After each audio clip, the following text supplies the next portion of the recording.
Qa mendimi ke për këtë historinë e patates të kryeministrit? Përderisa unë respektoj çdo zgjedhjen tënde, besoj se duhet të respektosh çdo zgjedhjen time.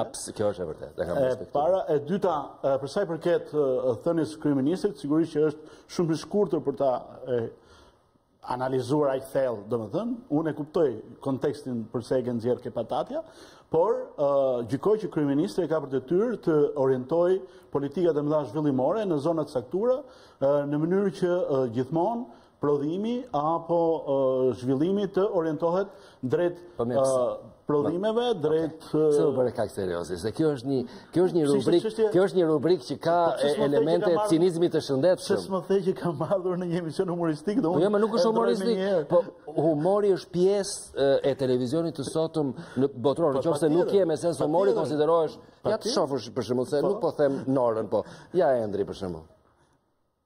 Të themi që minimalisht ka shkuar i papërgatitur, këtë mund ta themi.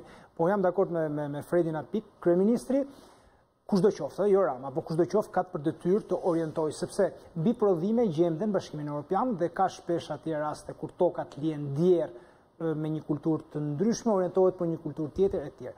Fakti këtu kemi kontrapunkt, pra edhe regjia ta kishte lënë atë për treguar kontrapunkt midis orientimit që të lëm pataten të mbjellim mollën, ndërkohë që ai thotë ore mollën s'po e qis dot në treg, nuk po nxjerr dot në treg. Prandaj në këtë kuptim u them që ndoshta kryeministri ka qenë i papërgatitur, ka pasur këtë në vijat përgjithshme që shikore s'ke pata, po kjo çon në probleme të tjera unë s'po i trajtoj sepse ti do të thuash pastaj pse u bëre serioz.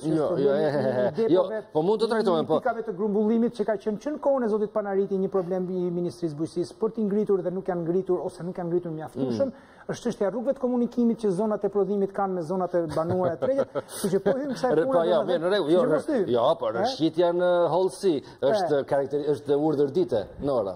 Tani, më kujtohet një herë, para viteve 90, ai burja se kohë thoshte, patatja është edhe buk, edhe gjell, edhe.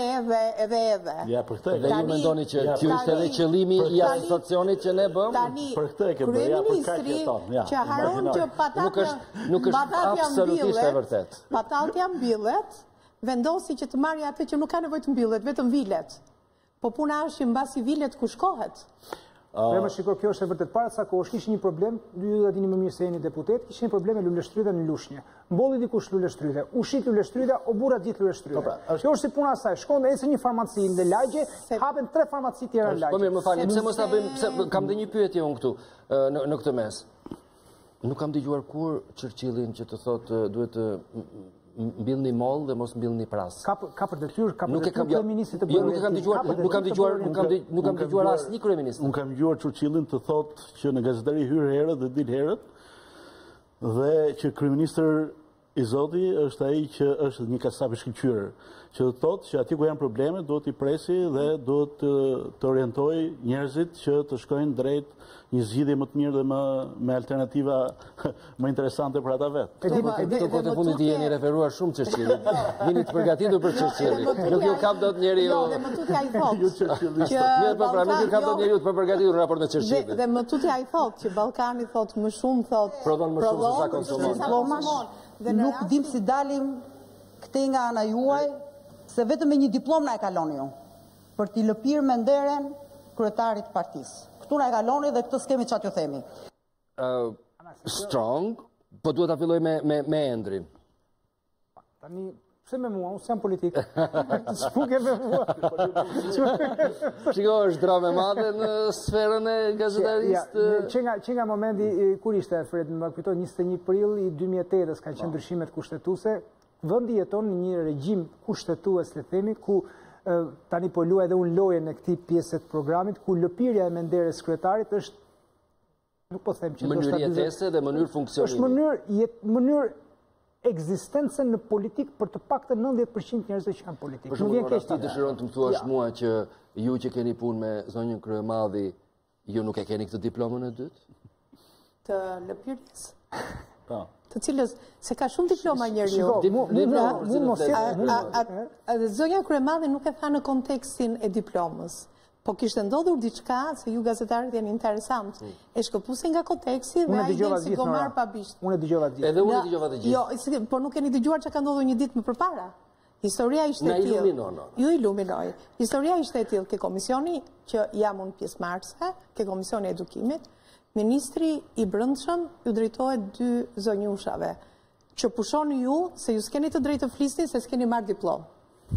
Dhe zonja Kryemadhi, që është kryetare partie, në momentin kur e pa që në një mënyrë apo në një tjetër integriteti dhe identiteti i individit u fye, vendosi që kur doli në foltore t'ju tregonte që historinë e diplomave ta lëm, se po t'jetë puna për histori diplomash, vazhdoj ligjërimi. Shtoj dhe tjetrën që mos ngacmoni nga deputetët e LSI, sepse mandatet e LSI janë mandate me gjak.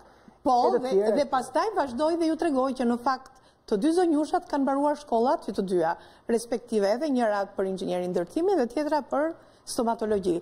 Në një mënyrë apo në një tjetër bëri debat politik duke mbrojtur on hold që ka. Kjo ishte mos e kruani me LSI-n. Pra, po sigurisht dhe kur e thot një grua, të tregon Fredo që armët pasaj s'ka më vjen. Një gjë është e qartë, pavarësisht se e tha zonja Kryemadhi apo kushdo që flet në këtë zhargon dhe në këtë gjuhë, kuptohet që diskuri politik ka shkuar në nivelet më të ulta të komunikimit, pasi nëse ka një gjë, shqiptarët paktën deri shumë vonë kanë pasur shumë besim ke institucioni fjalës.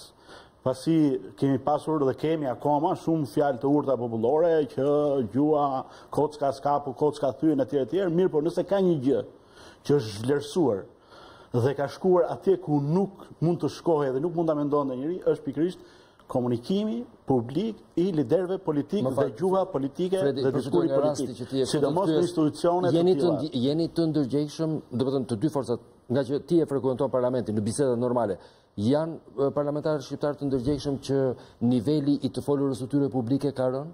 Janë të ndërgjegjshëm apo nuk janë ndërgjegjshëm? Mund të jenë ata mund të jenë në denial, mund të thonë që ne jemi shumë mirë, po njerëzit poshtë nuk na kuptojnë. Unë mendoj që në një moment qetësie, sigurisht që e kuptojnë dhe vetë, se sa poshtë shpesh herë bie. Janë bërë si plaka në Urihan. Është kërkesë elektorale, kjo fletë sa më fort flasësh, aq më shumë.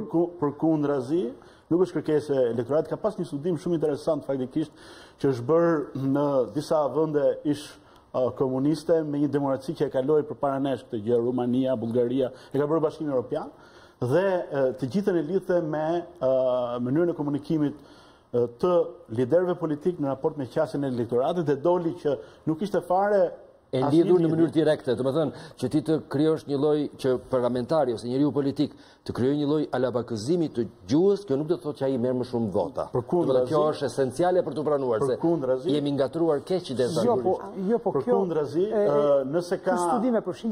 nëse ka një parlament ku gjuha është e hidhur, është një parlament që Adi e njeh mirë, që është parlamenti britanik. Po aty ka një ironi, aty ka një zhargon, aty ka një fjalor. Ti mund të jesh aty janë dëgjuar edhe pas firma, aty është bërë dhe kjo. Je polite, je mirësjell. Ka, domethënë, ajo që ju thoni ka shumë e drejtë, po ke mirësjellje, kurse ne kalojmë, nuk është çështja tek toni apo tek nervi që unë mund të kem kashite, kashinorës, kashali.